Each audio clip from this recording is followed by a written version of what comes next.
Friends అందరికీ ఎట్లున్నారు? నేనైతే మళ్ళీ మీ ముంగట్కి వచ్చేసిన. ఇవాళ వీడియో వచ్చేసి ఏంటంటే వరంగల్ భద్రకాళమ్మ గుడి. అక్కడికి ఎలా వెళ్ళాలి, ఏంటి అసలు అక్కడ విశేషాలు ఏంటో తెలుసుకుందాం. మనమైతే ఫస్ట్ ఎంజీబీఎస్ టు వరంగల్ మనకి డైరెక్ట్ బస్సెస్ ఉంటాయి అన్నమాట. మార్నింగ్ 5 నుంచి అయితే మనకు బస్సెస్ ఉంటాయి. సో మనకి MGBS to Warangal 3 to 4 hours journey అయితే ఉంటుంది.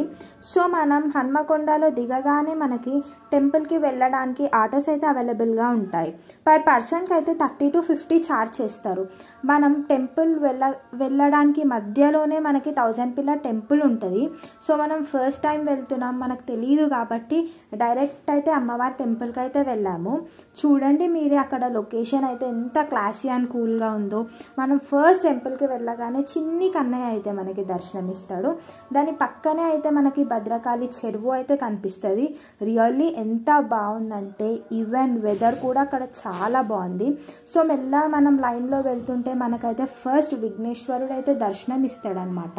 సో 1/2 an hour లైన్లో ఉంటే మనకి మాత్రం అమ్మ దర్శనం ఇస్తుంది. ఇక దర్శనం అయిపోయినాక అక్కడైతే వరంగల్ కాకుండా వేరే డిస్ట్రిక్ట్స్ నుంచి వచ్చిన వాళ్ళకైతే అన్నదానం అయితే ప్రొవైడ్ చేస్తారు. సో మనకి ఒక అన్నదానం టోకెన్ ఇస్తారు. అక్కడైతే మనం ఎక్కడి నుంచి వచ్చామో చెప్పాలన్నమాట. అప్పుడైతేనే మనకు టోకెన్ ఇస్తారు. సో అక్కడ తినేసాక బయటికి వచ్చి ఆటో చూస్తుంటే అయితే మనకి అక్కడ నుంచి 1000 పిల్లర్ టెంపుల్కి అయితే 20 to 30 ఛార్జ్ చేస్తారు పర్సన్కి. సో అక్కడ వచ్చాక అయితే అసలు టెంపుల్ మాత్రం చాలా బాగుంది. అసలు మనం చూడడానికి అయితే మన 2 eyes సరిపోవు అంటారు కదా, అంత బాగుంది. సో అక్కడ మనం లైన్లో వెళ్ళి ఒక 5 to 10 minutesలో అయితే మన శివయ్య దర్శనం అయిపోతుంది. దర్శనం టైంలో అయితే అక్కడ ఫోన్స్ అలౌ లేదు. సో మన శివయ్యని క్యాప్చర్ అయితే చేయలేకపోయా. సో మనం చూసుకుంటే మనకు అక్కడ ఆంజనేయ స్వామి కూడా అక్కడే దర్శనం ఇస్తారు, ఒక చిన్న చెట్టు కింద. మనం అక్కడ మొత్తం చూసి మళ్ళీ బయటికి అక్కడే ఆటోలో మనకి బస్ స్టాండ్కి అయితే వదిలేస్తారు.